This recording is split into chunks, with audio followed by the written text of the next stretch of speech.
We,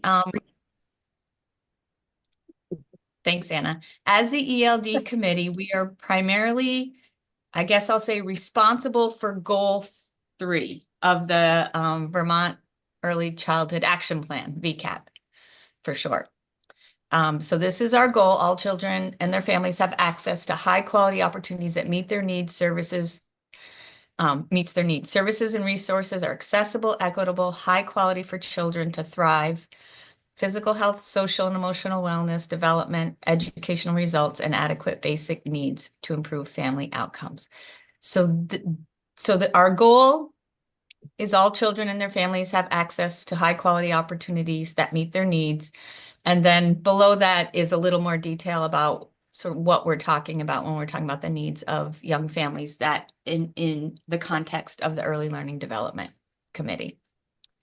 So that is our goal. And the responsibility of the committee members is that as much as possible to attend regular meetings each year to advise and monitor where we are having successes, where we are seeing gaps, what topics we should tackle. And a big role that ELD plays is after we typically have gone through a year, we also start to strategize on what we want the State Advisory Council for the Building Bright Futures to adopt as a policy recommendation for the legislative session. So that process usually plays out throughout the year. In the spring and summer, we've identified some of the policy ideas through this committee where we see gaps, where we want to, sometimes it might be what things we want to make sure are retained or better invested in. And we vote on those and we then move them forward for the State Advisory Council to consider as part of the policy recommendations. So those are sort of in a nutshell, just a reminder of our responsibility as the ELD committee and the ELD planning committee and co-chairs. And then again, we did the survey to find out who was interested. We really encourage anyone interested in hearing the information. Everyone speaks equally while they're here. You don't have to be a member of the committee to raise issues, ask topics, any of those things. So want a very inclusive group, and the more voices we have at the table, the better. And appreciate those of you who are willing to say, I'll stick with this for a couple of years and really contribute regularly and take the responsibility to vote on policy recommendations and those types of things. So thanks to all of you. And so is there any questions before I start our roll call? And I do know there's some people not here, but at least you'll all be able to hear who has committed at this point to being on the committee. And I do have at least one gap that some of you may, at least one. That's another question. If you recognize other gaps, I'd love for you to throw that in the chat or contact me by email, and especially if you have an idea of how to fill that gap. So any questions before I start with the roll call? This is the other thing I want to say. If you are on the committee or told me or Anna or Jen or that you planned on it and we miss you, please raise your hand. We had a couple lists going and we had a survey. So this doesn't mean that you were voted off the island or anything like that. Wait, you forgot me. I'm on the committee, whatever. So we haven't done this formally. We got a little too involved in all of our conversations and topics. So I apologize. If we forgot you, I can add you to the list. It's all okay. So I want to start. I know Matt Levin and Bev are here. I forget which. Yes, go ahead, Bev, because I know you have to leave in 10 minutes. So if you could just tell us your role. It would be helpful also, like I said before, like kind of where you're coming from, what county or town, and if you have any topics you want to throw out there for the planning committee to look into. Thank you so much. I'm sorry that I'm a little conflicted out. Today's a busy day and lots of multiple meetings, but we felt like this was really important, and so we wanted to be here. I'm Beverly Boget. I'm the Public Engagement Director for the Vermont Early Childhood Advocacy Alliance. Matt Levin often is the primary person that sits at this table on behalf of our organization. He is the Executive Director, but we are a small, nimble organization, as are so many of the people sitting around this table, and we both back each other up so that we can cover all the bases as best as we can. And I love when I get the opportunity to take Matt's seat and sit in at the table as I am today. We're in a little bit of a unique role at the Vermont Early Childhood Advocacy Alliance in terms of being on this committee, in that we aren't like direct service providers. We don't necessarily have a particular policy issues that we're advancing. Rather, we're here to support the policy issues that others are working to advance in this area. I do want to confirm that we are strongly interested in being part of this table. It's really important to our work, and we hope it contributes to yours. Our role in the group is primarily to observe, to listen, to offer advice, particularly as it relates to state house advocacy issues. Um, and I think that I'll stop there because there's a lot of us to get through. Thanks, Bev. And thanks for making the time to squeeze this in on a very busy week.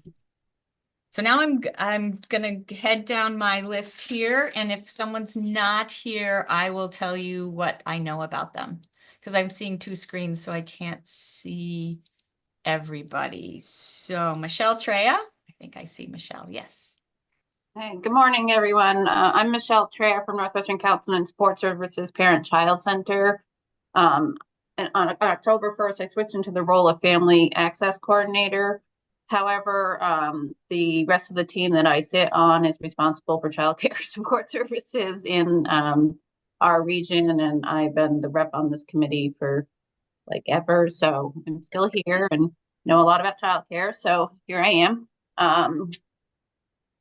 So that's about me. And then as far as any topics that I would love to see covered is we spent a lot of time talking about, access to care and access to UBK and those sorts of pieces. I always have a question in the back of my head around what is the access like for children that need specialized childcare in this state? So what is the capacity versus the needs, and how are we serving those most vulnerable kids? Thank you. Michelle. Let's see, Becca Webb. I saw Becca. I was trying to get unmuted and I knew I saw you. and back on camera. There are fire trucks and snowplows and ambulances in my driveway, so it's a little like shadowy Oh. dependent today. Gotta love living in a complex. I'm Becca Webb. I'm a universal pre-K coordinator. I cover 10 supervisory unions, kind of down the midline of the state. I'm a member of this committee, the Outcomes Committee, Outcomes and ELD, and the SAC member.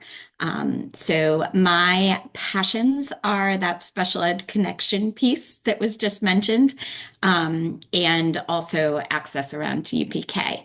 And I just love hearing about all the grants and opportunities and ways that we can really support our providers who are in the field at all the things. So good morning, everybody.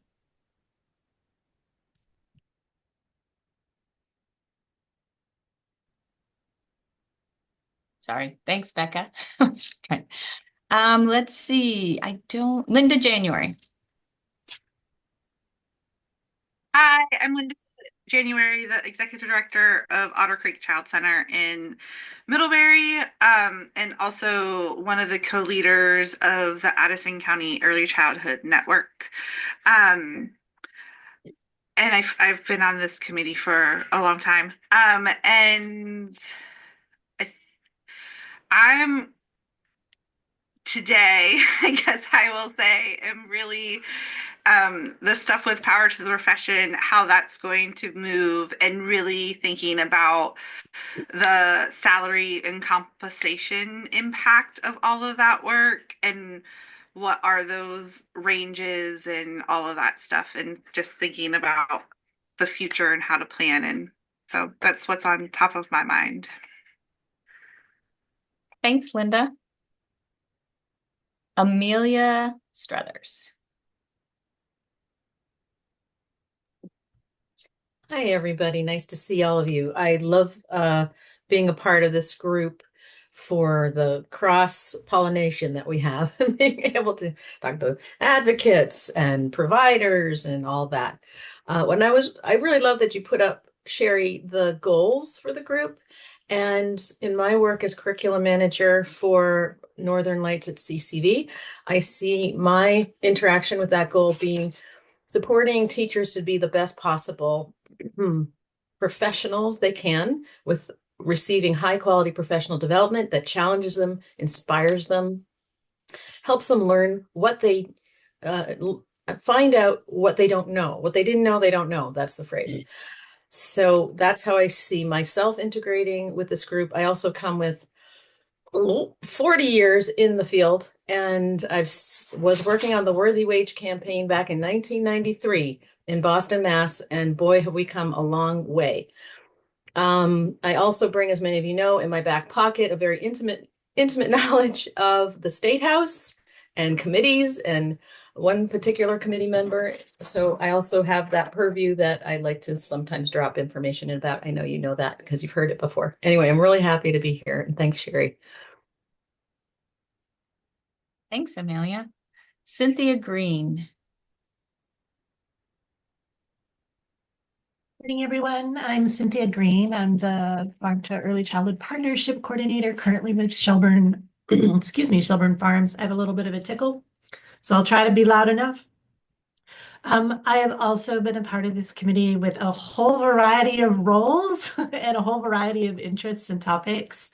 I think something that's resonating for me right now, thinking about high quality early childhood services and the basic needs intersection, a lot of you have heard me talk about this, but is really thinking about how nutrition and nutrition services become a component of our early childhood system and are supported.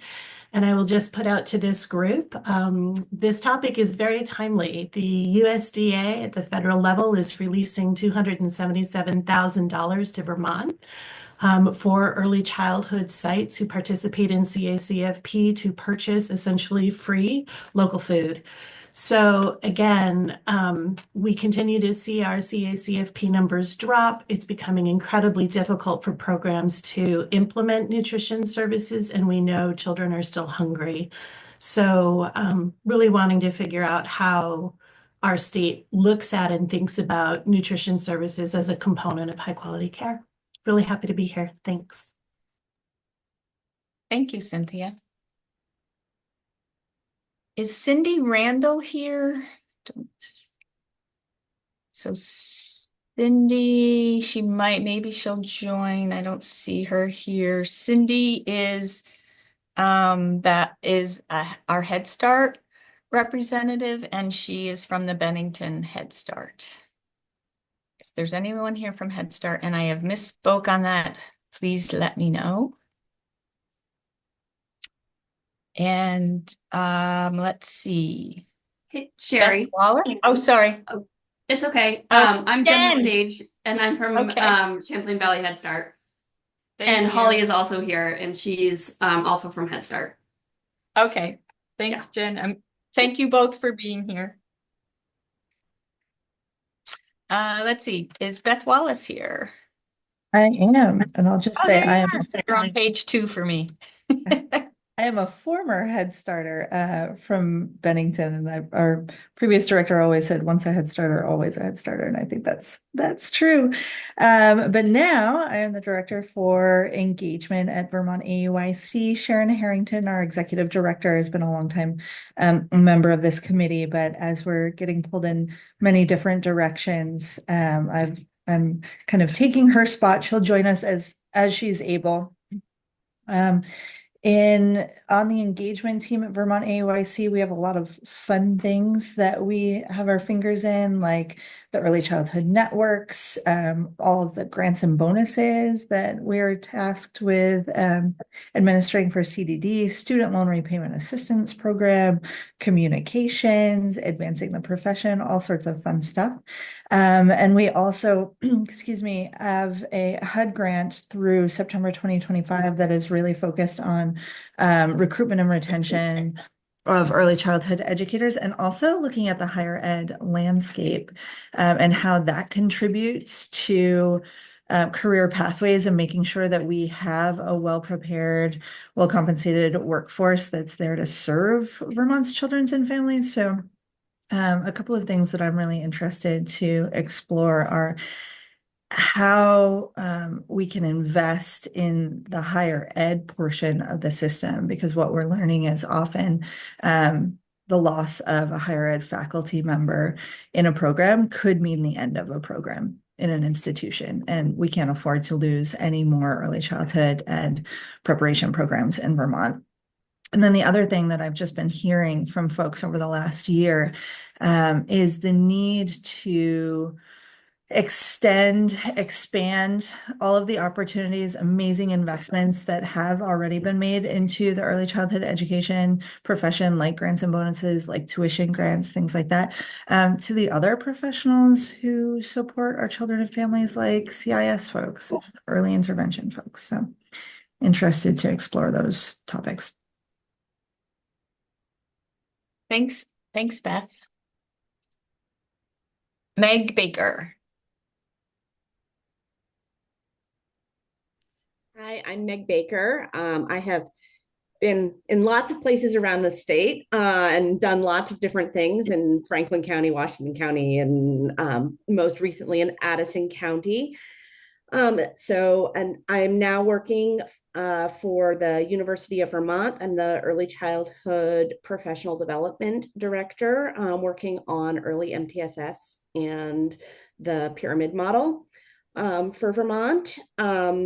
I think the things that I would be most excited about having conversation, I left part of my heart back in the pre-K world. Thinking about kindergarten transition is a topic that I think would be a really interesting one to bring up at this community, this conversation. And obviously, early MTSS and pyramid model. I think that having a conversation about that in this group would be really useful as well. Thanks, Meg. You're welcome. Maggie Rubik, who I did see on one of my pages. I'm here. There you Hi, everyone. And I'm still fairly new to this group. My name might look like Margaret, but I do go by Maggie. I occupy a few different roles within the early childhood field. I'm here representing my main role, which is I work as a mentor teacher and am part of our leadership team at Northshire Day School, which is a center-based program in Manchester. I am stepping in as my director, Lori Metcalf, is stepping down from her regular committee seat. On the side of that, though, I do work as a trainer. And I serve as a farm to early childhood coach too, which is a passion of mine. And I feel like I'm really still getting to know the scope of this committee's work. But I have so many interests too. A couple of things that I will mention that hopefully are related, or they may not be. I am passionate about supporting educators, and that is what I live in all of the roles that I occupy. And so that we can more effectively support an increasingly diverse child population. And I think the other interest I would mention, because it's so closely related, I am really curious about how we measure child outcomes. Again, particularly as population diversity increases, and how this all intersects with data practices really at the program level. And so I'm happy to be here, and I look forward to getting to know all of you and working with you. Thank you. Thank you. Thank you, Maggie. You're already getting so quickly up to speed. Awesome. So Diane Nichols Fleming is on a train and she has put her information in the chat, so you can take a look at that. Hello, Diane. Safe travels all the way back. And thank you for putting your topic. I did make note of that too, so I wanted to make sure we saw that. Alyssa Black Campbell, saw you. Yes, I popped in a little late, sorry. Also stopped my walking pad so you don't have that fun noise in the background.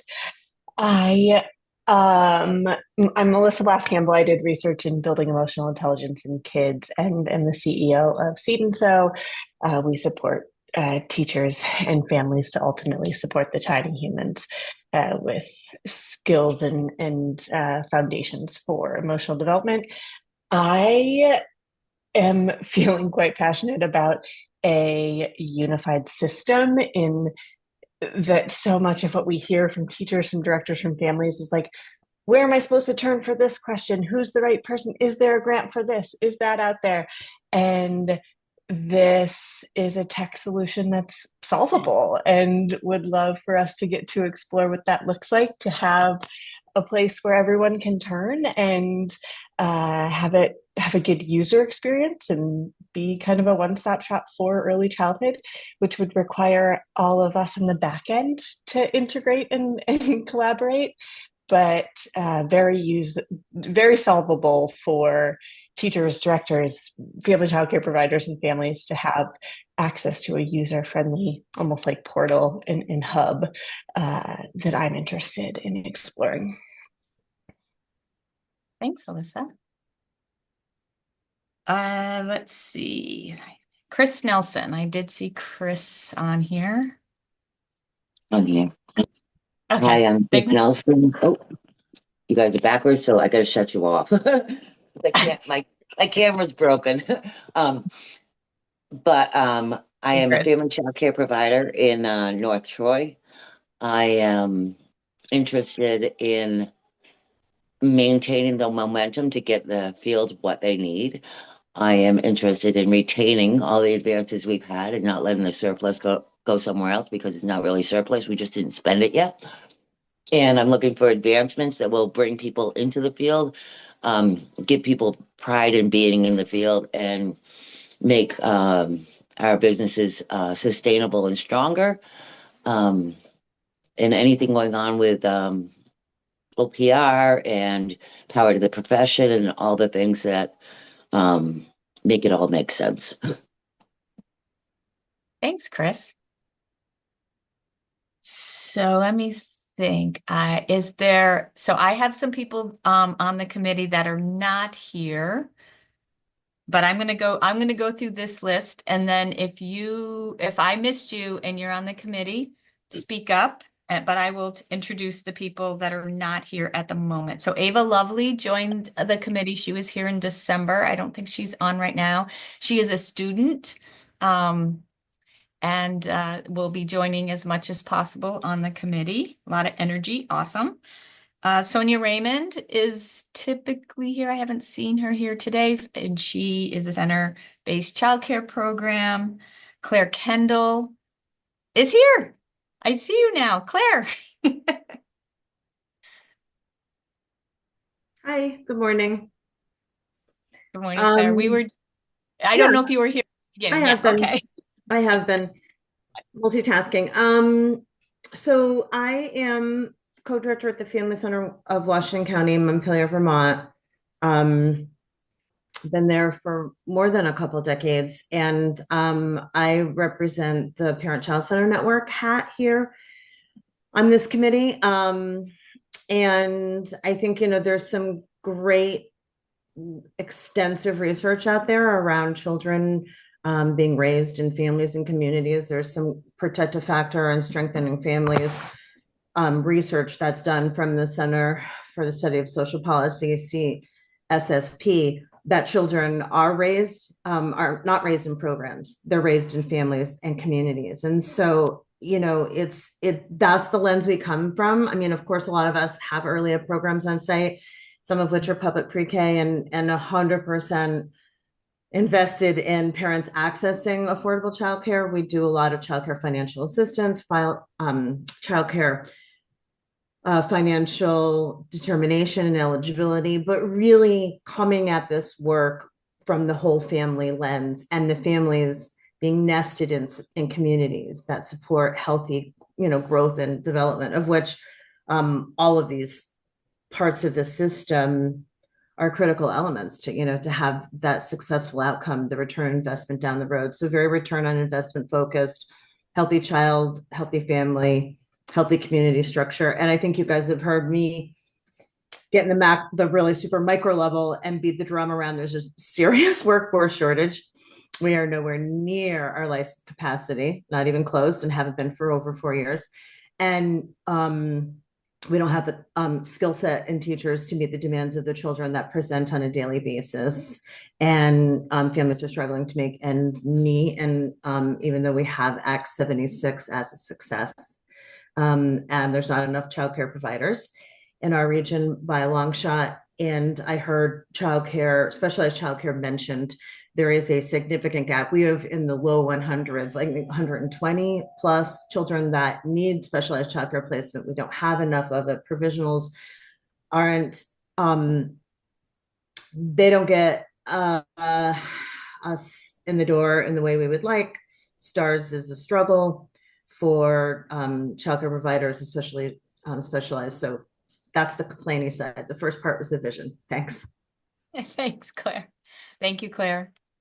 Sorry, I didn't see you. You also were on page 2 for me. And then let's see.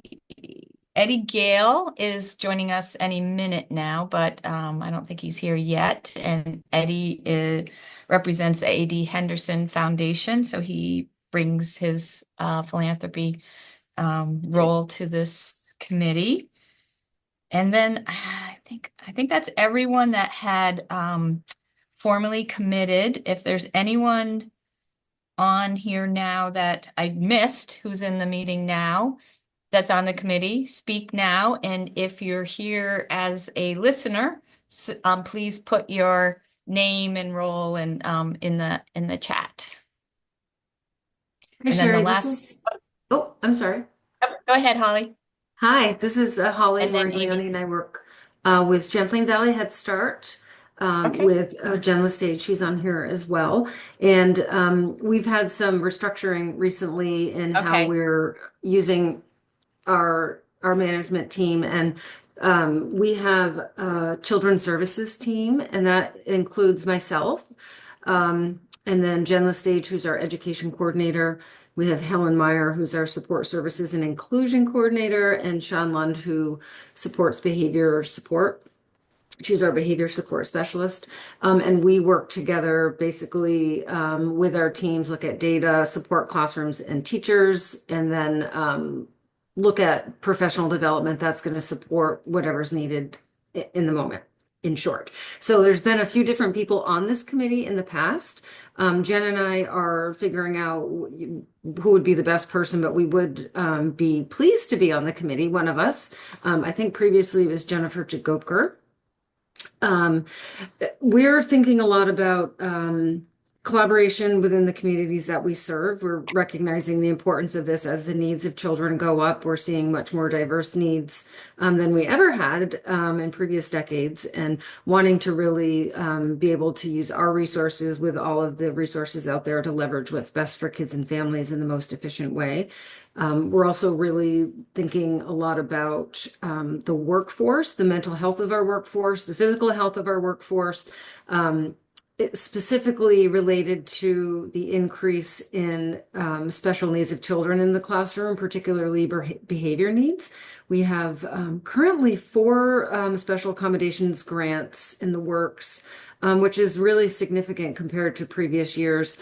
We don't have necessarily less skilled staff. We have a wonderful staff of about 65. Not all of those are direct service, but about 50 of those are direct service. And we're just really wanting to be thinking about state policy, collaboration, internal mentoring, coaching, professional development around those specific really difficult, complex situations for kids and families, so that the teachers that we do have coming in and home visitors working with families every day really can focus on what their specialty is, which is teaching young children.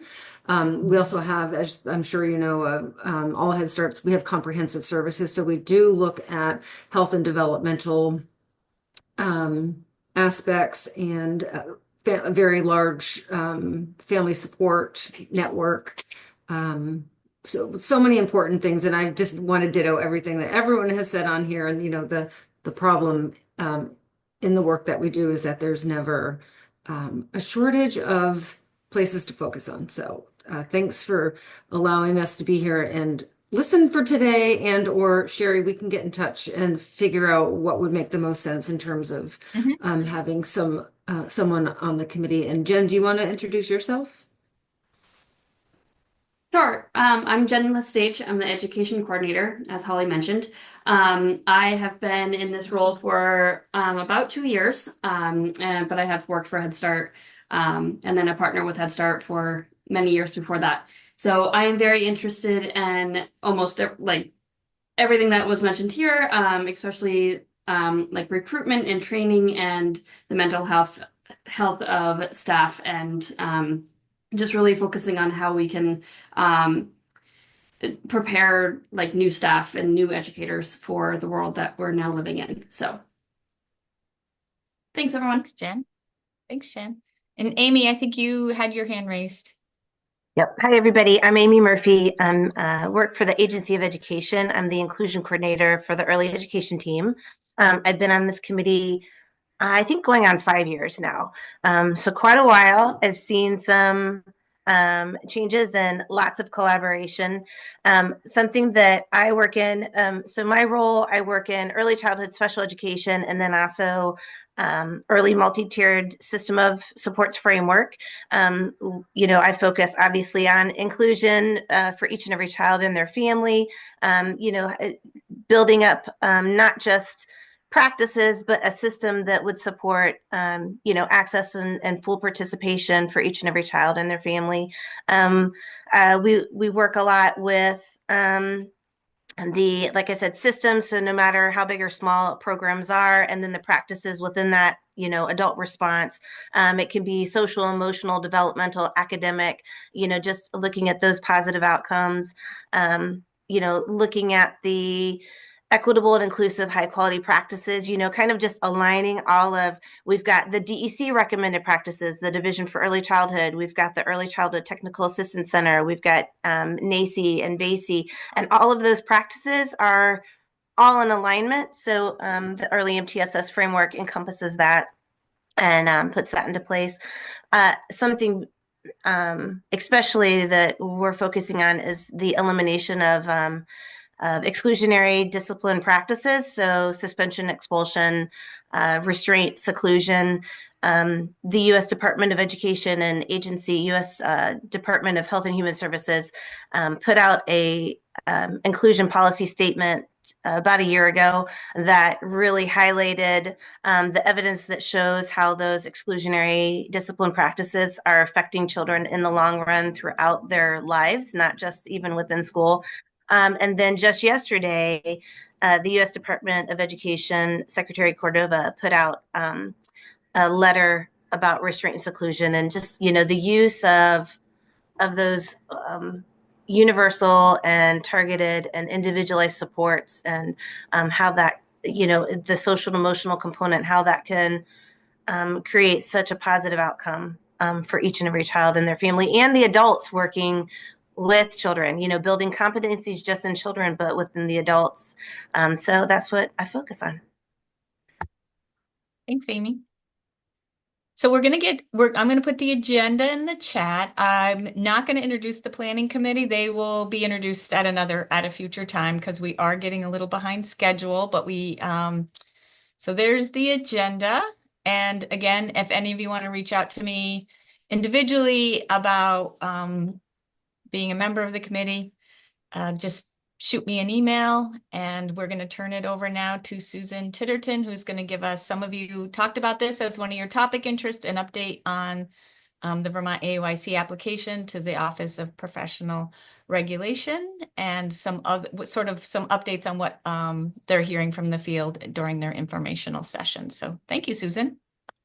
Thank you, Sherry. And checking your timeline, how long would you like me to take? Do you want me to? You can have until 10 after, for sure.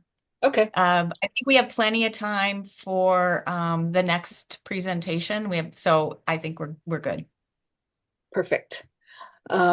Thank you for inviting me today, Sherry and everybody. I'm always honored to talk to this committee, and it reminds me that I think it was in 2018 when I first came and we talked about this idea of power to the profession, and sort of like, look at where we are now, right? It's been quite a ride. So I don't think I've been with this committee for a year. A lot of things have happened. I know some of you have been tracking all of the work that's been going on for the last year. So some of this will be a little bit of things you might already know, but for others it might be brand new. Sherry asked me to do a bit of update on the Office for Professional Regulation and where we are with that Sunrise Review application, and also to talk about the most recent roundtable updates that we've been doing and the survey information we got back from those. So that's where I'm going to focus on. I'm going to show you some slides. Let's see. Share.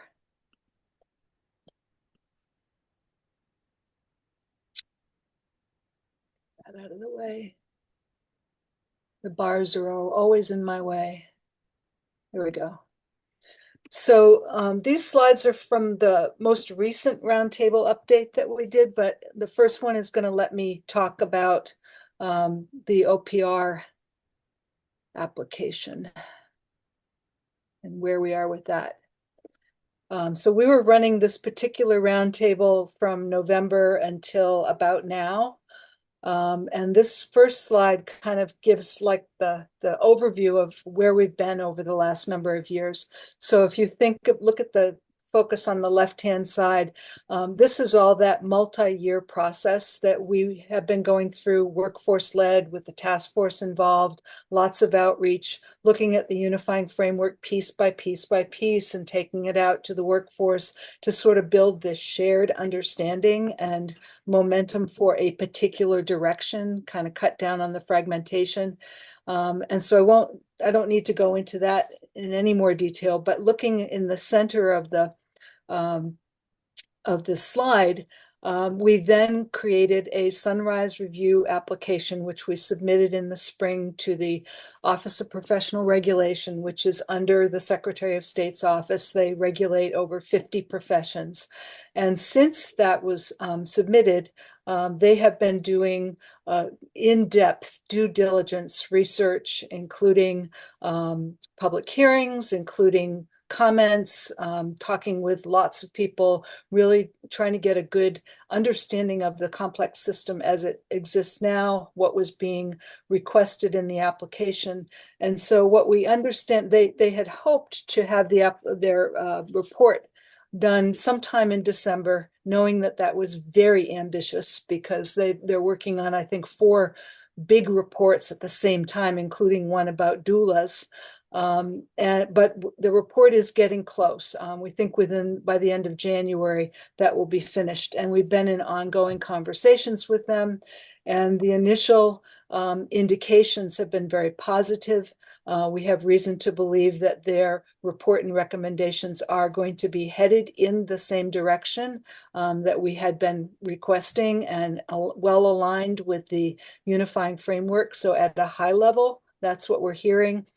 We expect that there will be some differences in some of the details in what's being recommended. That makes sense and is to be expected, but and the timeline may look a little bit different from what I'm going to share with you in just a few minutes. So at that detail level, there will be some differences, but the general direction seems to be going in the direction we had hoped for. You may recall that originally we were also thinking about creating a separate legislative proposal and did draft something up. And that was sort of if OPR's recommendations looked like they were going in a different direction, we might have that ready to submit. That doesn't appear to be necessary. So there'll be kind of one pathway for moving this towards a legislative process. We can come back around to some questions related to this slide later, but I think what I'd like to do now is just kind of move you through and share with you what we put out in the last roundtable, and then what the results and what we heard from the workforce who came to those roundtables. Is that okay, Sherry, if I move on in that direction now? That's awesome. Yeah, I was really hoping. It's gone down. Oh, I hear somebody else's voice. I'm going to go ahead. So we put out these caveats about policy change because we want all of us to understand that we can recommend, but we can't guarantee that things will go in a particular direction. We can propose, others will make changes. We can ask for it all, everything in the unifying framework. We may not get it, or we may not get it all at once. So we want to be pragmatic and not expect perfection, but really celebrate successes and movement in the direction of the unifying framework. And so we've been really clear with our presentations just to set expectations appropriately. This particular roundtable, we ran 4 times. We ran twice for family childcare folks and twice for center-based folks. And we had task force members from those different roles come and talk about what this meant to them, how they were seeing this. Part of the reason for doing that is that this particular roundtable, we offered very broadly. Historically, we had been aiming towards an audience of folks who had been most involved over the years, so they had a foundation for this. There are people in the workforce who are just beginning to pay attention. First of all, they may be new. Secondly, this is starting to look like it could be real. And so some people who hadn't historically been paying attention are now. And so we really want to think about, as people are entering this idea of change, how to help them at whatever stage they're at to think about what might be happening. And that's why it seemed really important to have the voices of these task force members.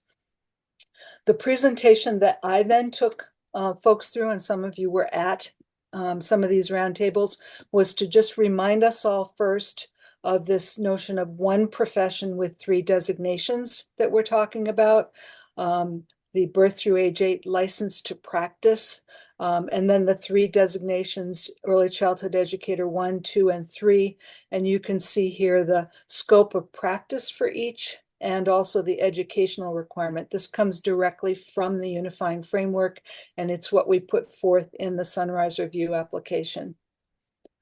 We then also talk about these implementation commitments that were part of the unifying framework, and the idea that we in Vermont have been working hard to wrap our arms around these as well, to not advocate for increased requirements without also advocating for funding, supports, compensation, a realistic implementation timeline, really looking at the challenges faced by family childcare programs and small community-based centers, thinking about unintended consequences, and really looking at meaningful pathways for advancement. So it's sort of like we can move in a particular direction, and how it happens matters so much. This is sort of the steps to practice for the future workforce. And most of our audience, as of course you can imagine right now, is the current workforce, but we put this out in terms of this is where we're headed. And then quickly shift to talking about the current experienced workforce and the importance of having a bridge for those experienced educators to move into professional licensure, so that we aren't losing people who are experienced educators and want to be part of the profession. So I'm going to talk now about some of the transitional provisions that we recommended.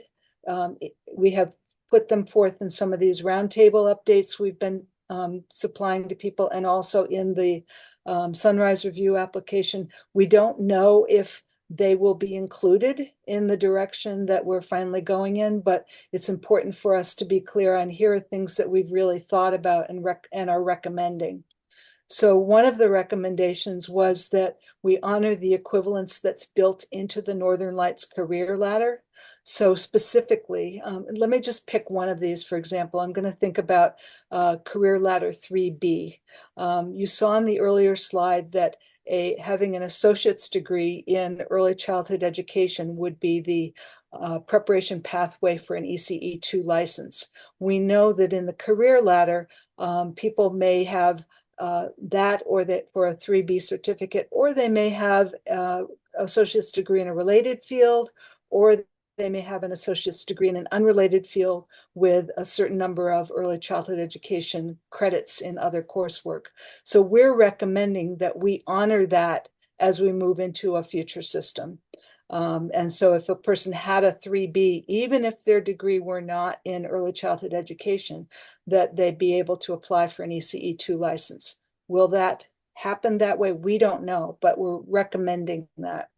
Another transitional provision, the unifying framework talks about flexible ways to demonstrate competencies for experienced educators who may not have the degree, but certainly have a range of experience and skills. And so we're recommending that there be a flexible way through showing that you have the competency for these 4 community college courses you see listed here to qualify for an ECE2 transition license, which would then enable the person to have time to fulfill any other requirements, but to continue to practice. And the couple different options there. One is just showing a transcript that they had completed the courses. Another is to go through a prior learning assessment option like Focus Portfolio and then demonstrate I have these competencies. Again, this is a recommendation for a transitional provision. And then a couple other transitional provisions we really think about. One is that importance of this being phased in over time. And I'll show you in just a minute a recommended timeline that we've been sharing with the workforce and others. And the other piece is that this be accompanied by additional public investments. Act 76 was a great start. There needs to be more work along those lines to make sure that there are extensive supports so that people really have the support to accomplish what they need to do.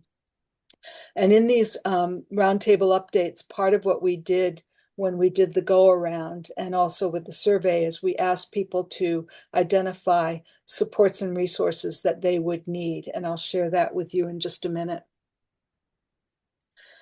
So this was again, will it go this way? We don't know, but people have, we've all been saying, well, what would this even look like? Like, how much time are we talking about? And so it seemed important to at least draft up a timeline that is this is what it could look like. This is kind of the soonest we think. So just looking way over to the left-hand side, this is all the foundational work that has been done. In the spring, we submitted this application to the Office of Professional Regulation. That should say regulation. That's a little bit of an error. We'll fix that. We're here now in January 2025. If the bill were to pass this session, then here's what it could look like. So it may take, and we don't know for sure, it could take 2 years to set up this State Board of Education, Early Childhood Education, pardon me, with all of the processes in place that are needed for beginning to onboard people into licensure. From there, we're thinking it might take 2 years for everyone who is currently in the profession to become licensed, including those folks who want to request a 5-year transitional license. And then we were recommending 5 years for that license. Then that would mean that by 2034, everyone would be fully licensed, and that then we sort of move forward from there. So this is an example of a phased in timeline. And again, that caveat that we don't know if it will look exactly like this, but the notion of it being phased in is really critical. So then in the work, these roundtables, we kind of pose the questions that people might begin thinking about. Where are you now? Where are your credentials? What's your scope of practice? What are you currently doing that you want to continue to be able to do? Where do you want to be? What early childhood educator designation is the best fit for you? What are your options? Thinking about this timeline, and what resources and supports do you need? I did put together some examples with, and cautioned the audiences that there's so many different scenarios for where people are that there's no way in a half-hour, 40-minute roundtable update to say, here's what it will look like for you. But here are some examples just so people could start to wrap their brains around it. So for example, if someone had a Career Ladder 1 certificate and wanted to continue in that support role, we might recommend that they pursue the pathway of this package of 3 community college courses that would qualify them for an ECE1 license. And if you think about that timeline we just looked at, they could potentially have 4 years to do that. If someone had a Career Ladder 2 certificate and wanted to continue in the support role, we recommended honoring the equivalency in the career ladder so they could apply for an ECE1 license. So just trying to start to put some meat on the bones so people could think about how this would look. I will say that at these roundtables, we had quite a number of people who were from the early childhood education ecosystem who were saying, I want to understand this, and I really want to make sure that people have an easy way to navigate this. Here are a couple other examples. If a person were in family childcare, and again, you can see we kind of thought about different settings. The system is different right now in terms of requirements. So for Career Ladder 1 or 2, and the person might say, I want to continue in my current scope of practice, we might recommend that they go through one of those prior learning assessment options to get a transition license so they could continue to operate their program while they're fulfilling other requirements. And then they would have time, as you saw in that timeline, to complete over time an associate's degree and to convert to this ECE2 license that can be renewed. So that's, I don't want to go through all the examples with this committee because I think that you probably get a sense of the importance of mapping this out for different scenarios. But we had several that we shared. And then we asked people, what resources or supports would you need? So I'm going to show you my summary of that, and then we'll check and see what kinds of questions or discussions we might want to have. So it isn't pretty because it's kind of my quick summary. We're looking at results from 4 roundtables that we did here. We had high level of registration and pretty good attendance. You can see across the 4 roundtables we did. I broke down the attendees by how many were workforce and also how many were in the field. Again, folks who were maybe from Vermont AEYC or Northern Lights, or who wanted to come and get the information because they wanted to be more conversant in their work.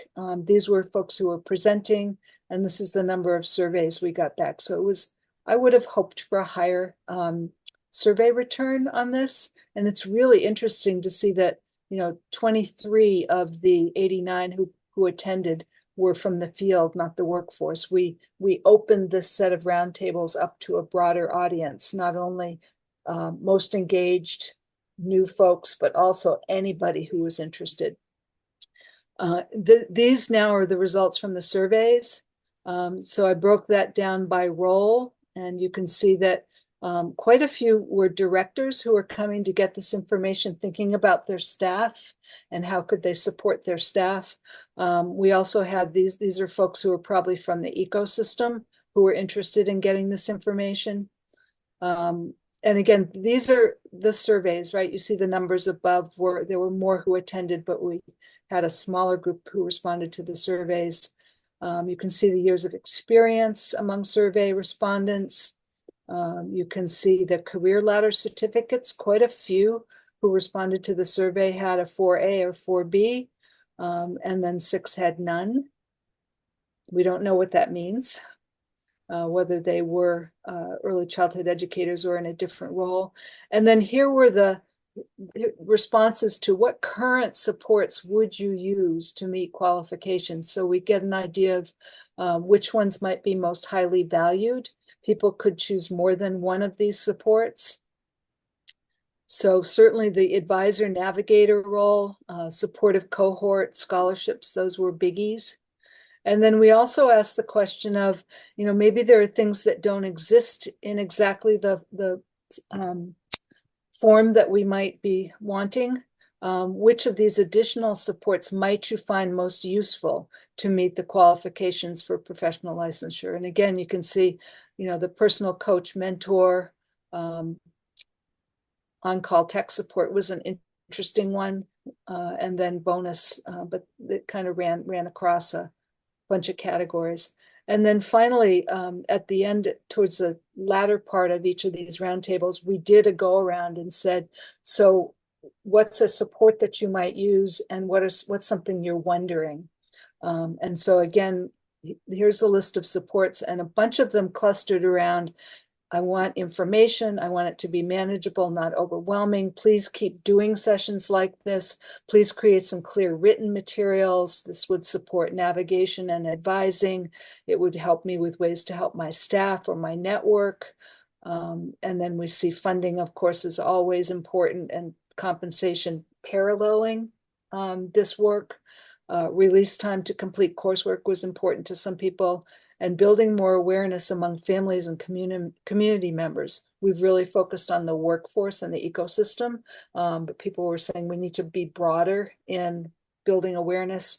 And then some of the wonderings, where do I fit? What about my peers who don't want to take college courses? Where will the funding come from? How will new family childcare programs open? How does this connect to AOE licensure and UPK? That's a question we continue to have come up and respond to. Where do directors fit, and how will new people fit into the field? What will recruitment look like? So those are the things that I wanted to share with you. I'm going to get out of this now. We've got about 10 minutes left. And Sherry, maybe you want to facilitate a little bit of discussion around this. I hope that the pace of going through and the amount of information was just right for you. That was great. Thank you, Susan. And I had, it was interesting to see the summary from the roundtables. I participated in a few and can confirm the few that there were a number of directors there that were asking really good questions. You could tell with the thought of like how to support their staff and where their staff are at, which is great.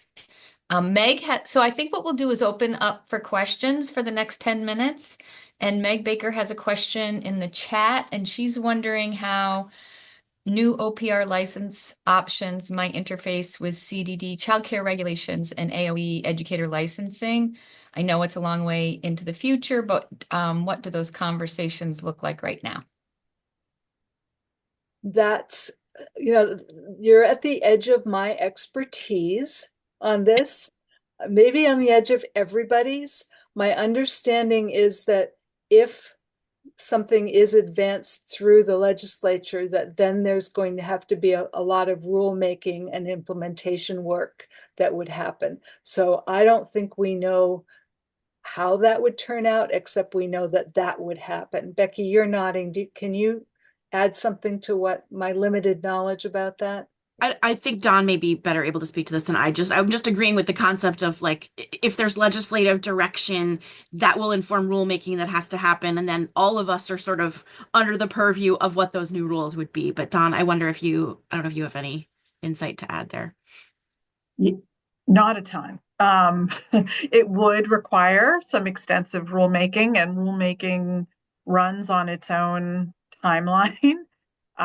So now I will offer that also we are in the midst of licensing regs being rewritten, and we have not gotten to the place of rulemaking with those. So depending on other things, it may be possible to tuck those all into one package. But if there's one thing I've learned in state government, is that I can think that there's a specific timeline, and it probably is longer than I expect.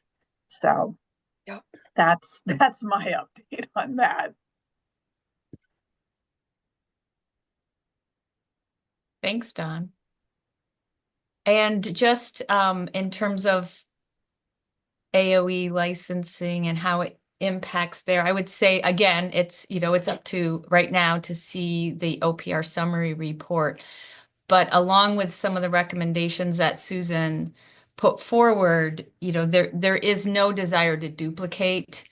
And the recommendation would be that that if somebody is working in a public setting and has a early childhood or has an educator license with an early childhood endorsement and wanted or had a need at some point to apply for a license to practice, that would be pretty streamlined and a simple process. It wouldn't be reciprocal the other way in terms of like what has been written in recommendations at this point, but the thought was there's not a desire to make that very, very difficult for those that may want to hold both licenses or have a need to have both licenses.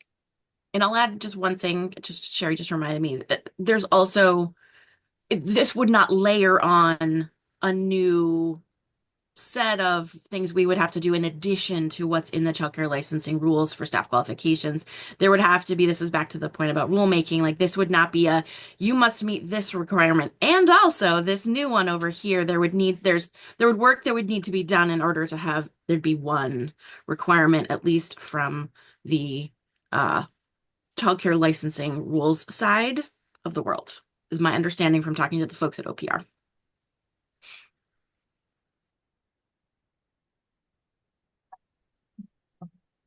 Becca, say more about your question. Say more about my question. Yes. I will disclose that I am not a fan of this OPR proposal. I am one of those people who is saying you need to go to this source for more information.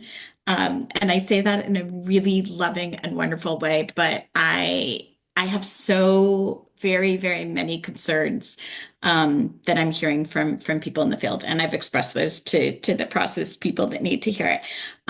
But around my question, one of the pieces as this follow-up to what Becky and Don and Meg were asking is, I think that, and this is many years down the future, but I think that we need to understand that if this is a Vermont specific thing, that we need to be sure that we have a process that includes the reciprocity.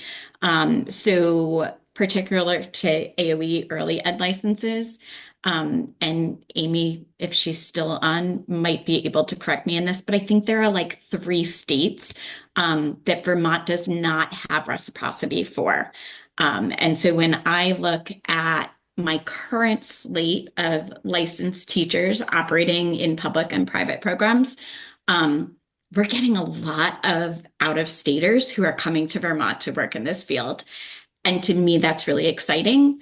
And so I just think about all the connections, right?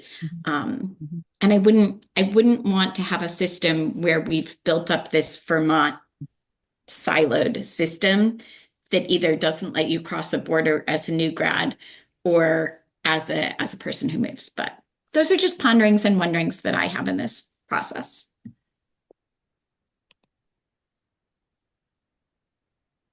Susan, did you want to address that? And then we'll go to Matt, and then we're going to turn it over to Janet. But did you want to address that question? So just a couple things, and this may address it, and it may do this. First of all, to add to what Sherry said, there's nothing in this Sunrise Review application or anything that we're proposing that would say anything about what is happening with Agency of Education licensure. That is not under our purview. We're not suggesting it be. We're not duplicating. We're not saying this takes the place of. That remains as is. That's not That's not under us. That's our purview. What we are saying is for folks who don't need an AOE license for the work that they're doing, they ought to have a way to be recognized. And they're working in different settings. And then the national question is, the Power to the Profession is really seeing the potential, and there are many states that are moving in this direction to create a national early childhood educator profession. And so that's the place where reciprocity across states would come, is if someone is licensed to practice as an early childhood educator too, for example, and they move to Arizona, in this future system, they're going, like as if they were in nursing, they're going to be able to say, I have these credentials, I have this license, and be able to be licensed to practice as an ECE2 in Arizona. So this isn't really, it's confusing, and it's also separate. I don't know if that's a helpful way to think about it. And I would add that it's not being done in a silo. This whole process has included other states and the National Association for the Education of Young Children since 2017. So there really is a national vision. So and their work, like I said, it's aligned with some of the other states in working together in that way. And that is the vision. That it's also a vision that there's individual accountability for the practice of what you do in early ed settings, whether when, and particularly this mostly applies maybe to the private setting, but currently there is no individual accountability, and there's no aligned preparation pathways, standards and competencies among where people are coming at. So there's a lot of benefit to aligning a lot of those things and targeting sort of our resources toward creating and recruiting a highly qualified field. Matt, we'll go to Matt, and then we're going to switch over to Janet. Sure. I hate to have the last word, but I would just note for folks that the office, the OPR, has literally decades of experience with these sorts of transitions and on-ramps and so on. And these are the kinds of questions that they're used to tackling, how to transition from one system to another, how to make sure that people can move from one to the other, how to make sure that the regulatory environment's in place and to align regulatory environments and so on. I think that's one reason why Susan's timeline has quite a bit of time built into it, because OPR would assist the community in going through all these steps. So the good news is that if there is a path forward, we have a pretty well-trusted partner in the state agency that manages this, that has a long history of working through these kinds of questions. Thanks, Matt. And thanks for rejoining us. I know you had a commitment earlier. Now I'm going to turn it over. Welcome to Janet McLaughlin, Deputy Commissioner of the Child Development Division, and she is going to share with us the findings from Preschool Education Implementation Committee. I have to think about the acronym and walk through that. So, thanks for joining. Sorry, I just had a thing pop up on my calendar right at that moment. Okay. Hi, good morning, everybody. I am delighted to be with you guys. It's been a while since I've been with this group, and I am happy to talk to you about the work of the Pre-K Education Implementation Committee. I was one of the co-chairs throughout the process, and then also worked with Agency of Education staff as well as co-chairs, right? We did have transition, right, with Interim Secretary Boucher, and then another AOE staff person, Ann Bernaro, and then moved back to, and then had Interim Secretary Saunders for the last bit of the committee as well. I think I was looking at who's on this call, and I mean, I know you guys are all so well versed in so well versed on where things are. So I'm also happy. I'll try to cut it short, and you guys tell me, like, make sure I have time for questions. But just in general, right? When Act 76 passed, it asked for us to, as a state, for us to look at pre-kindergarten implementation and to create a plan to move pre-kindergarten to being a program that was full school day, full school year for 4-year-olds, that had a, in which that it transitioned 3-year-olds to childcare. So sort of, saying it wouldn't be a program available to 3-year-olds anymore. That it included that school districts were responsible for finding a spot for every 4-year-old. So that's something that's different, right, than the way that the program is designed now. Right now, it's got a word sort of like children are entitled to available spots.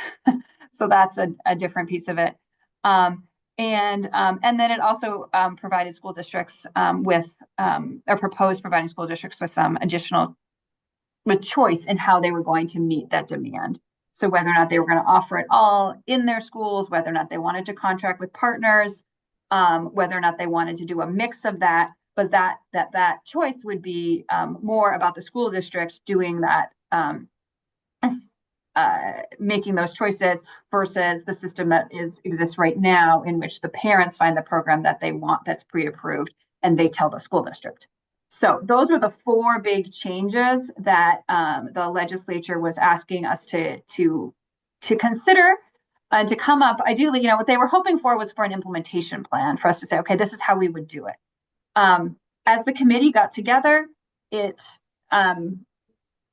was a lot of time initially spent on just what is the current state of the pre-kindergarten education in the state. Worked with AOE partners to do a lot of education with the committee. Worked with national partners to bring in national best practice. Worked with people that were implementing locally to share their experiences. To just really bring, to try to create sort of a shared frame of information for the committee. And I realized let me share really quickly, because I want to make sure everybody knows where the information around this committee is. Let me share my screen.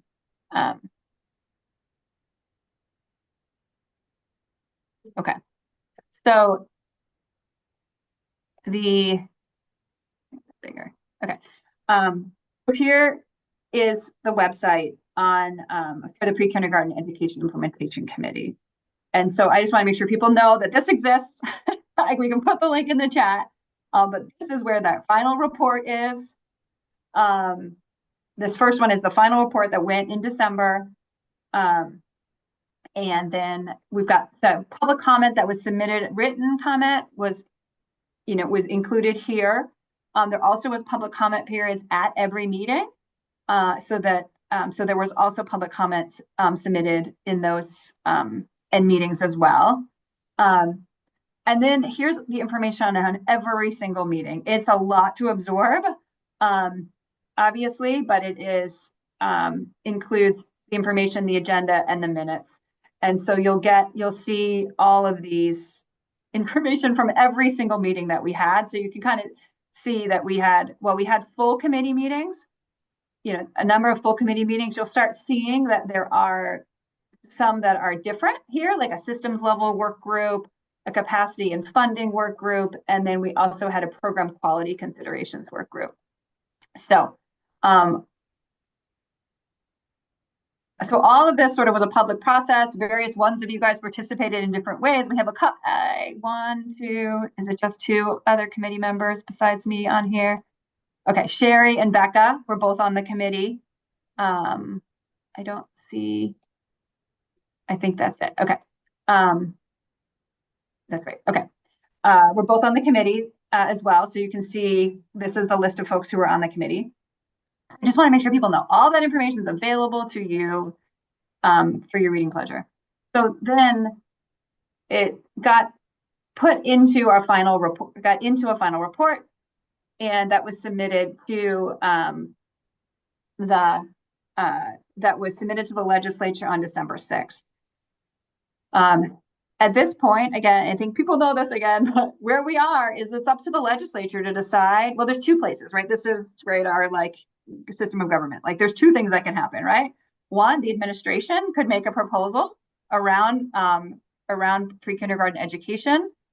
That is something that is like that happens through the governor's process of both like his inaugural address, the budget address, bills that are proposed on behalf of the legislature and legislative process. As you guys know, the session just started yesterday. So there's sort of no news to share at this point yet from that perspective. On the other side, too, legislators also can take this up in the way they want. And at this moment, there's no news to share, I think, on the legislative side either. In previous years, there'd been a bill introduced in December or something like that. So we would know a little bit more where we are right now. But right this second, there's not a proposal from the legislature. But there's no, until there's action really from the legislature, there's no imminent changes in pre-kindergarten education at this point in time. So in terms of the report itself, I wanted to flag this section 10 on influences on the committee process. I'm going to put myself down there. This is really summarizing all this engagement piece of it, and it's but I think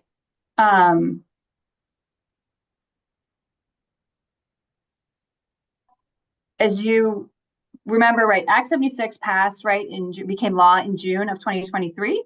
And, since then, a lot has changed sort of in terms of in terms of the context. And so that is sort of outlined here in terms of this section on the shifting economic and political landscape. So, right, since it became law, we know that the education finance landscape, and at least the awareness of and thoughts around the like general sentiment around the education finance landscape has changed, and so that the committee really was grappling with that of how are we talking about this expansion without necessarily having the financial information that we need to be able to know how we would pay for it, to understand how it would fit into other plans related to education finance in the state. It also impacted us because a lot of our committee members sort of last spring, really a number of them had sort of limited availability to participate in some of the discussions because they were so deeply involved in the discussion before at the time, just around that ended up in creating the Commission for the Future of Public Education. The other thing that I mentioned before in terms of the economic and political landscape was that the other thing that's happened, right, is we had a change in leadership at the Agency of Education as well. And that's still like very much in process, as everybody knows, right? And so, but that certainly, it impacted the capacity, impacted some of the capacity, over the last year and a half to do that work. And it also means that we're still in a place where we're trying, like where the direction is still an act, it's like a very active discussion, but it's not, it just impacted the ability to sort of proactively come out with a vision, like with a vision and strategy sort of within the committee context specifically. So that is, so that's in here, which I think is useful and interesting I think everybody kind of knows it, but we really named it in the report. Then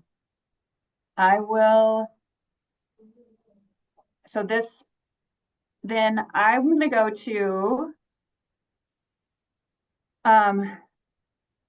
let's see. Sorry, I had this, I skipped past the executive summary. That's what I did. Okay, sorry. I was like, I had this planned, so I run through this in a, okay. So the committee really talked through a lot of the core issues. The discussion around 3s and 4-year-olds took up a lot of time amongst committee members. And so we, but the committee ultimately only voted on 4 specific recommendations. Those ones are here. So the first was to maintain the 10-hour week benefit for both 3 and 4-year-olds. So the committee sort of saying back to the legislature, and it was unanimous. I think everybody but one member of the committee voted affirmatively, and the one member voted that they think that we should keep it for 3s and 4s, and the one member of the committee that abstained did so actually because he felt that it would be, he wanted this to say an entitlement. He wanted it to be even stronger. So there really was agreement amongst this committee about the fact that pre-kindergarten education in Vermont should be for 3s and 4s. There was also agreement that we want to expand pre-kindergarten education services in Vermont, and that if we're starting that process, we should start it with 4-year-olds. So as we grow, to focus on the 4-year-old, there was some agreement on that. There was some good discussion in the committee about the fact that we would need to think about what that design would look like, so that by expanding for 4-year-olds, we weren't sort of unintentionally decreasing availability for 3-year-olds, right? If you only have so many classrooms and you're expanding for one group, right? Does that then mean you can serve less? If you're expanding for 4-year-olds, that means you can serve less 3-year-olds, that kind of a thing. But there was that focus. And then there was the discussion around finances, about saying we really need to commission an analysis for Vermont's pupil weight for pre-kindergarten education. And some of you guys know much more about education finance than I do. But essentially the weighting formula that there is, that assigns dollar amounts to children, or that assigns taxing capacity, I think, like very specifically, but anyways, it's tied to a dollar amount.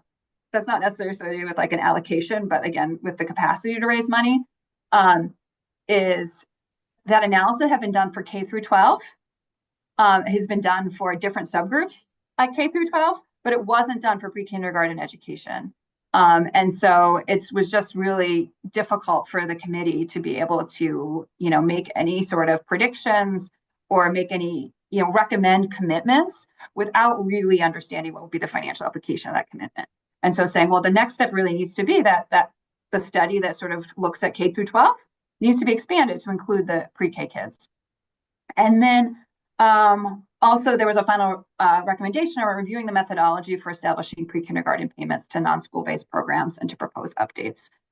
So just recognizing that the initial formula for UPK tuition was created 10 years ago, and it is now time to, and it's been updated on an index every year, but some of the underlying assumptions to that initial, to the initial payment have really changed over the last 10 years, as you would expect, and that we need to do a different, we need to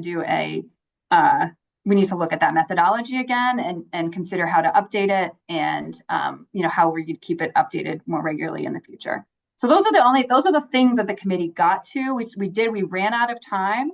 Again, some of that having to do with just the charge of this committee being really huge and having people that were coming in at all different levels. We did not necessarily have some of the financial information that we needed to really make strong statements about what the next step in terms of the commitment to our students and our children should be. So that was there. I also think there was a lot of conversation around, and there was a lot of conversation around quality and how, and a lot of shared commitment around the importance of very high quality pre-kindergarten education for young children, and the desire to move to having similar educational qualifications across all settings within pre-kindergarten education, but that needed to be done in a done as a transition plan with supports built in. But again, the committee didn't get a chance to, while there was a ton of work on that, and you can see it in the program quality work group, we ran out of time and weren't able to vote on that. There was a consideration about whether or not we should extend the committee, because we didn't have enough time to do the full charge. But we did decide, Secretary Saunders and I decided we didn't want to extend the committee, partially because we feel like partially because of the educational finance environment right now. It was sort of like the committee is going to keep doing this work, but in this really uncertain environment where we're guessing at what the options are. And so decided that actually we should just document the work we've done so far, say what the recommendations are of this committee so far, and emphasize that this needs to be included in the thinking around the future of public education in Vermont, that those conversations shouldn't, that this work actually needs to be brought together a little bit more, and then sort of see where this legislative session takes us. So that's my quickest summary of where we're of the pre-K committee. And I welcome questions. I also welcome if Sherry, if there's things that you feel like you want to make sure that we cover, if you want to prompt me or have somebody else or offer them yourself, same with Becca. So Janet, can I just add the piece, and maybe you were also on that subcommittee, but can you just slide in there the piece around the model contract? Because I think that's important for this group members to hear as well. Unless you want me to talk to it. Sorry, I did a terrible thing. I read the chat while you were talking and I didn't listen to your question. So, okay, tell me your question again. Sorry. That's okay. I'm wondering if you want to quickly do a 3-sentence update on the model contract piece of this work. Okay, yes. So amongst the things we were required to do, the legislature asked us also for legislative language, and we said, we're not ready for that. And they also asked for a model contract. And by model, they mean, I think this is one of those things. I think for model, they're saying they want to create a standard, they wanted us to provide a model of a standard contract so that all school districts would be using the same contract to partner with their schools. Provide a model of that standard contract to the legislature for them to sort of say, okay, this seems about right, and to say, require that there needs to be a standard contract. Again, because there's so many things that are still in flux, what we were able to do was essentially have, a few small committee members, committee meetings to get together to say, here are the factors that would need to be considered in a standardized contract. And here are the people that would need to be in the room, we think, at least these people in the room, for the continued conversation about developing a standardized contract. I think there was, part of some of the research that we did in this, right, was really looking at the fact that there's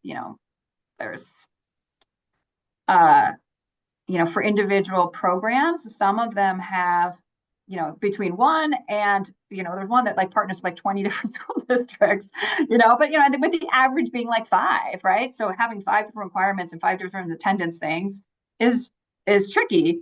And we also know it's really tricky on the school side, right? For them to be able to figure out how they're to manage programs with all sorts of different systems as well. So, so I guess that's where that one lands right now. We have a great place is to start. I guess a couple of resources that were in there is that Agency of Education team did update the recommendations for contract templates for school districts, I think in the spring. So there's some work there in terms of recommendations, but again, that's not that standard contract that I think was the ideal outcome. And there also was some work last spring around that was really done around insurance standards, and what was what was allowed and also what was kind of reasonable for to be built into the agreements. So that would be another resource that this work group would look at.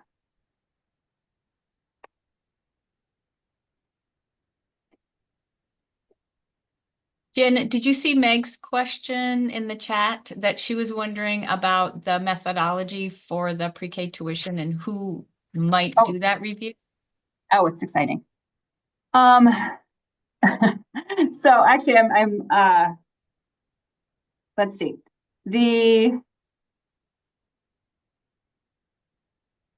For the methodology for the pre-K tuition, at this point, the Child Development Division has started commissioned some analysis related to cost of care for early childhood education overall and after school programs overall, and we also asked them to model out the cost of offering universal pre-kindergarten within a universal pre-kindergarten within the community-based settings or the private settings. So they didn't model it out in terms of the public settings. And so we contracted with First Children's Finance. There are their national office. They have a Vermont office, but it was really their national staff. Have been experts in doing sort of that cost of care modeling, cost modeling. We are getting, I've seen a draft of the report. So hopefully we'll have some of that information coming soon. And I think so we'll have some of the information coming soon. And I will also offer for that modeling, for that methodology, for that particular cost modeling, we recognize that additional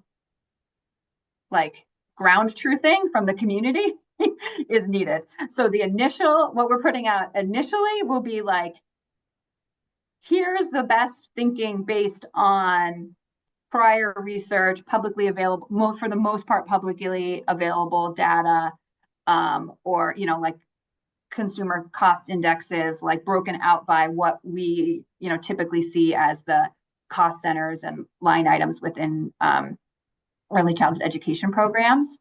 And then there'll be a process to review that with practitioners in Vermont in the next 9-ish months, so that we would also have, an updated estimate a year from now. So the intention is for that to be sort of an annual process. So we have that information. We, as CDD, we were looking for some of that information as we think about the reimbursement rates for childcare financial assistance, but we figured if they were doing all of that work for childcare financial assistance, it was you could model on the additional requirements associated with universal pre-kindergarten and give us some more information than more updated information than 2014.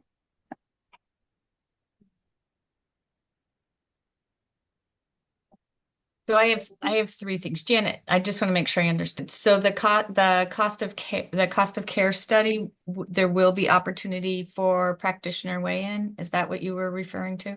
Because there'll be some initial information that is saying this is what we've got based on this kind of information. But yes, the intention is to have like I said, sort of ground truth that in Vermont with some practitioners here. Okay, that's great to know. And then I also see Becca reminded me that Ashley Bissett is also a new committee member that I forgot to introduce because I did not see her here. Being an A, she was one of the first on the list, so she will introduce herself next time because I know we are short on time, but I just wanted to recognize that Ashley is the UPK coordinator for Addison County. So I was trying not to forget anyone and I failed. And then Meg was mentioning that she was disappointed there wasn't a stronger recommendation around creating regional partnerships related to UPK and how effective model that is. Did you want to reflect on that, Janet? I think I can share on behalf of CDD like that or as like a co-chair, like I was also sort of disappointed that we didn't get to that part of the conversation as well, as strongly as we could have. In the systems level considerations work group, that was one that I was on. And I think that we did have some decent conversation about the fact that we've seen that in the places where that's happening, that things seem to be running more smoothly for everyone. And so I don't think it's too late for that. I think it's in the notes. It's probably in this document somewhere as this is an additional consideration. I guess that's another thing I will say. That's another thing I didn't say, right? Is that the committee did discuss and offer, we had a whole list of things we wanted to vote on, like 20 things we hoped we were going to be able to vote on. We got to 4. So, and again, we sort of ran out of time, had to move on. And so all of the things that we didn't get a chance to vote on are still in the report as considerations for the legislature. And so those are around more recommendations around creating an informed implementation plan. Again, further assessing, supply and demand. Again, I already mentioned the one around moving towards the national benchmarks for teacher preparation and coaching. There also were some considerations that were related to consider recommending, regional pre-kindergarten coordinators as an effective model, or consider how to establish pre-kindergarten coordinators more formally as a role within our system, within the pre-kindergarten system. And Jen, I'll just add, I wasn't on that specific committee, but as a committee member, what I remember too is just sort of this idea around regional kind of bumping up a little bit against this idea around each school and just some having their own person is a better model.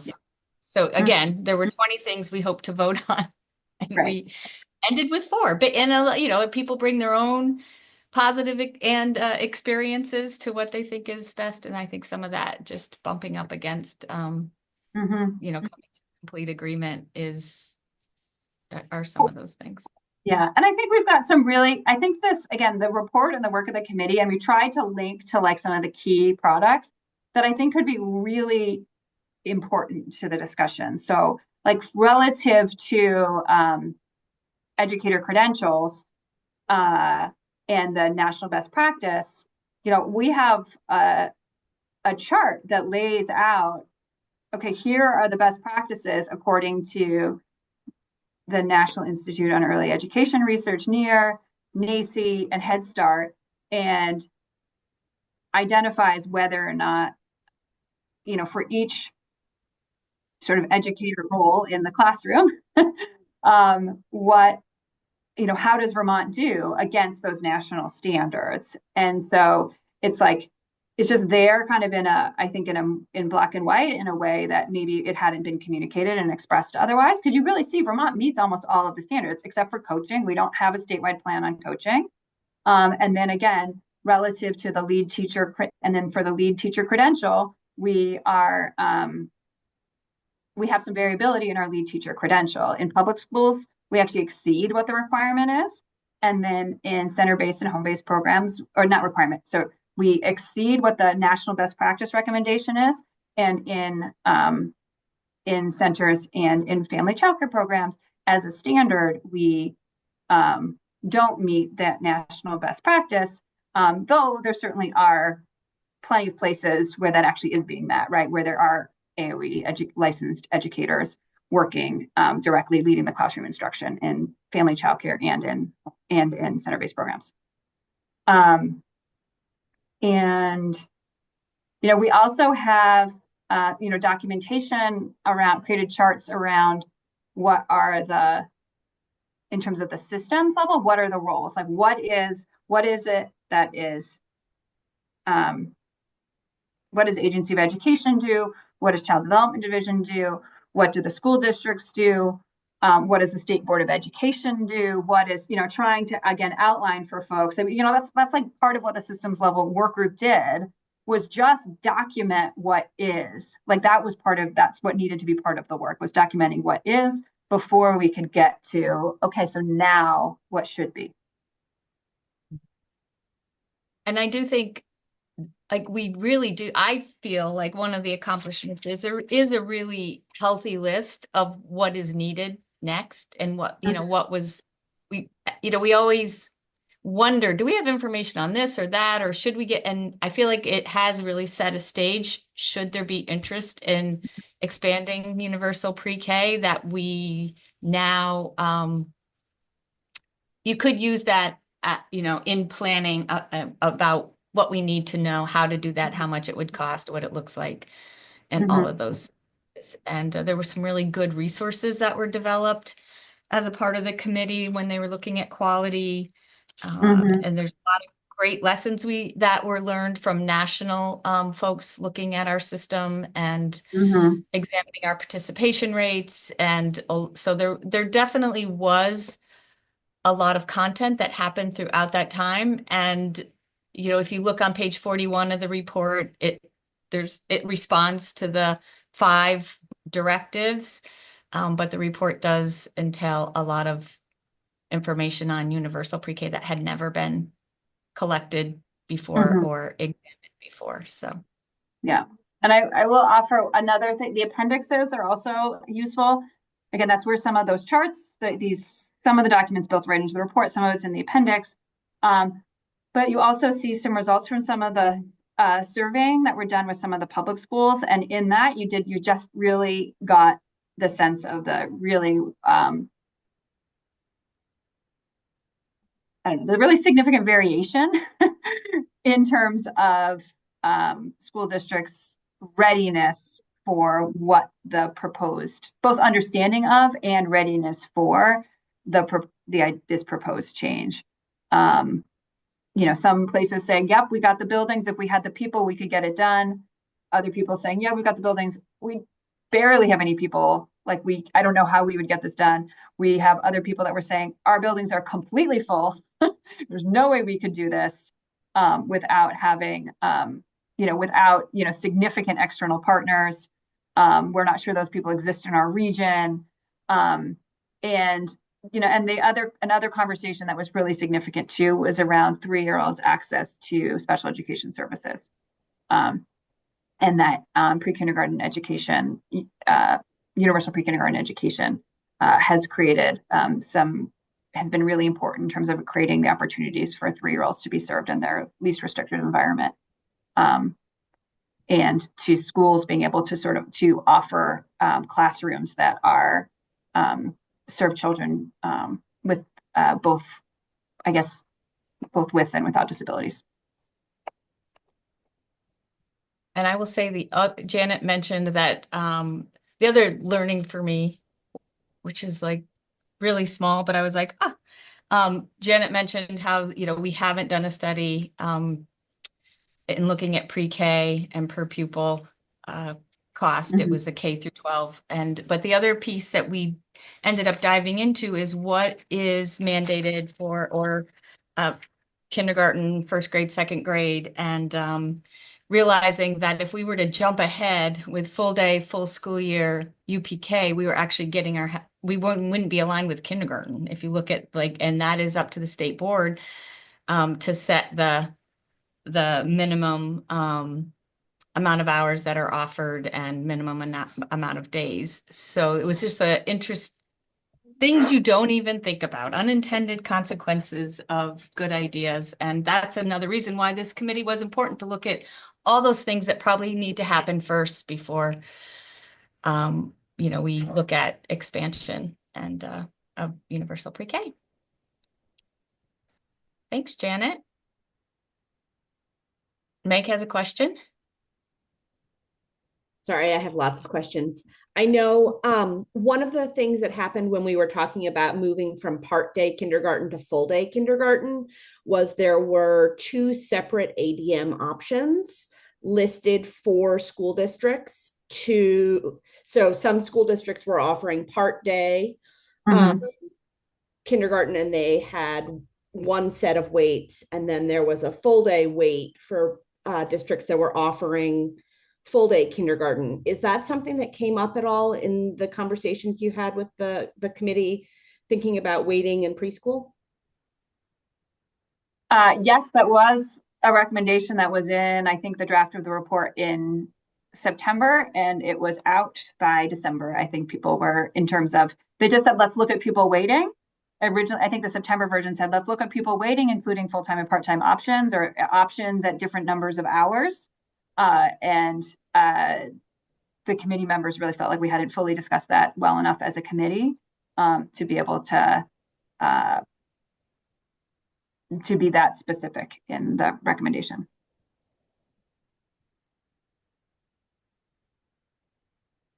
Thanks. All right. So now I think you have the link to the report. Janet showed you where everything is. If you want to go back, everything's recorded. But the report is long, 106 pages, but that includes the appendix. And, but I think it's organized in a way that makes it very readable. So take a look, and maybe there might be sections that come up in future meetings that we want to look at or talk about more deeply. Thanks. And now I know we have some planned announcements. So Tanya, are you still here? You might be on my page too. Yes, there's Tanya. And then Amy. I'm here. Hi, Sherry. Hi, everyone. I'm Tanya. I'm the Family Leadership Manager here at Building Bright Futures.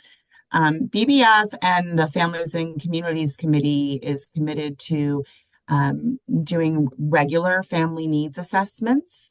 The last time we did one was in 2022. It was published in 23, and now we're launching a 2025 version. So this is a survey project, intended to be one of the ways that we're able to gather information about what's going well for families, and what could be better.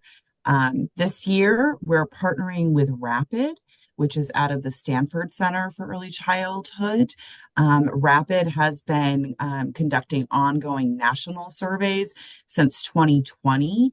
As we learned about this potential partnership, what we quickly understood was that their surveys were very much aligned with what we were trying to achieve with the family needs assessment, right? We're trying to gather essential information about the needs and well-being of children, as well as the important adults in their lives. So we are recruiting families with young children, with children under age 6, to participate in this project. One of the things that's interesting about this is that we're going to be recruiting families from now through June. So each month there will be survey links that go out that embed that recruitment survey to onboard families to participating in this survey. Once families have been, kind of signed on and said, yes, I'll participate, they can receive ongoing requests for surveys. So throughout the life of the project, we'll be gathering information from families from now through June. And some of those families will be surveyed more than once, right? So it kind of brings in some data over time, some current, at moment to moment sort of feeling data. So we're recruiting families. And so what we're asking from all of our partners is if you can share this opportunity, if you have newsletters or emails, those direct communications with families. We have a toolkit with all the information to be copied and pasted into communication. So if you have some direct line to families with young children, or a link to someone in your organization that is, please let me know, and I will make sure that I'm sharing the recruitment materials with you. Thanks. Thank you, Tanya. And Amy. Thanks. And Tanya, I just sent that out to the team. I was like, hey, we need to remember to get this out. So thanks for that reminder. I appreciate it. The early education team at the AOE, we are working with the Child Development Division, Department of Mental Health on the PDG grant, and UVM.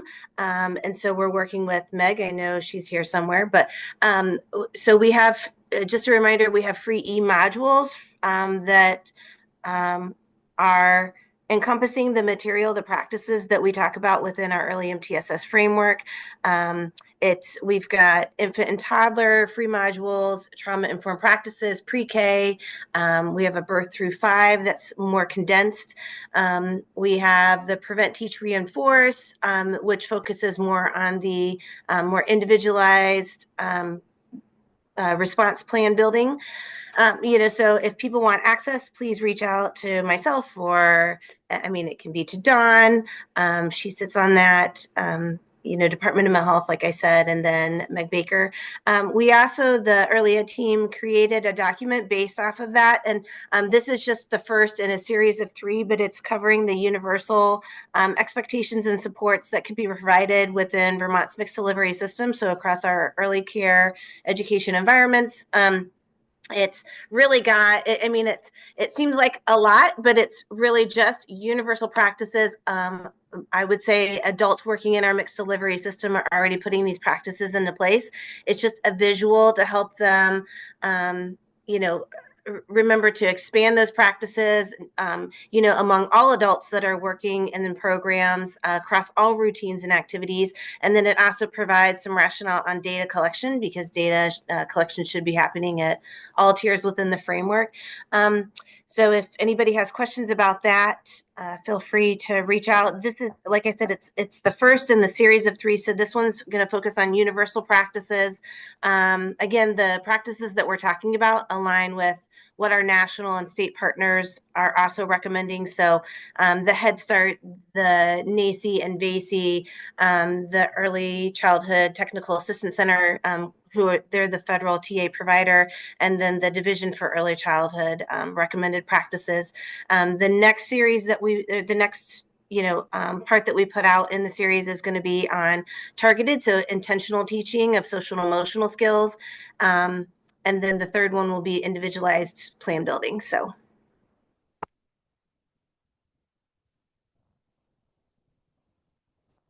Thanks, Amy. Any questions for Amy or Tanya, or any other announcements that people want to make?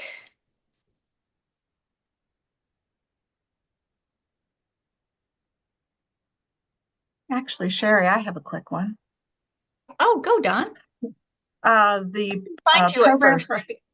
program for infant toddler caregivers course is we'd had 60 seats. They are all filled, and that course starts on Monday. So we anticipate doing another cohort of 60 in May. We had like 89 applications. So we had a nice, when folks had life issues and needed to perhaps drop out for this cohort, we had a deep bench of folks who were ready and willing to step in. So we're excited. We're excited to see how that goes. It's like watching a little bird that you've raised, fly away. So hopefully. That's exciting. That was my update.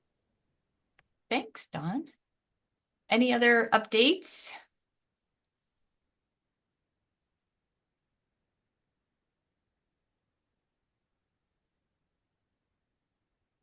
More questions? Sherry, it's Cynthia. Sorry. Couldn't find, I have too many tabs open. I just wanted to reiterate the announcement for folks who are interested, and it's supposed to roll out early this year. So our Agency of Agriculture and our Agency of Education child nutrition programs are working really hard to figure out how to do this. But just for groups here to know and be aware, the USDA has released a program called Local Food for Schools Childcare. It is a program that was open to schools, public schools, for the past 2 years, and now they're including childcare. It is $277,000 to be used potentially over the next 2 years for programs who are participants in the Child Adult Care Food Program, CACFP, who can gain access to free local food. We don't know the exact mechanism yet, but I really hope that the public pre-Ks that are housed in schools will get those through the local Food for School. They're also getting another batch, so they will get their food through the school district. But for private programs, family childcare, and center-based programs who participate in the Child Adult Care Food Program, please get the message out that we're going to figure out mechanisms to get you free local food this year. Thanks. That's awesome. Cynthia, maybe we'll connect when it feels right for you to have you on the agenda to give us more information. Does that sound right? Yes, that sounds great. We're having lots of meetings at the end of this month and early February, so maybe March I'll have more. Okay, that would be great. Thank you. And I want to, in that vein, thank all of you for coming, and the new committee members and the existing committee members that have agreed to carry on for a couple more years, and all of the ideas you gave at the beginning of the introduction about topics you're interested in. And one of the thoughts I had is the planning committee, for some of you that had topic ideas, we may loop you in to get more information from you and help us really think about what that could look like as part of the agenda and who would be best to include. So be looking for that. Our next meeting is February 13th. And I know for sure on the agenda, we are going to hear from BBF on their Act 76 monitoring report. So that will be one thing on the agenda. And we will have likely another agenda item for that. And I did want to also mention when we did introductions, we do have a gap that has been identified by several members, and we don't have any CIS representation on the ELD committee. We've been through a few ideas and asks, and we haven't been successful. So if anyone has an idea for someone connected to CIS, or someone that could speak to that because of their interactions with CIS, that would be great to add that to our regular committee and regular participation. And I think with that, we're good. Have a great rest of your day. Thanks for a great meeting, and see you next month, most of you.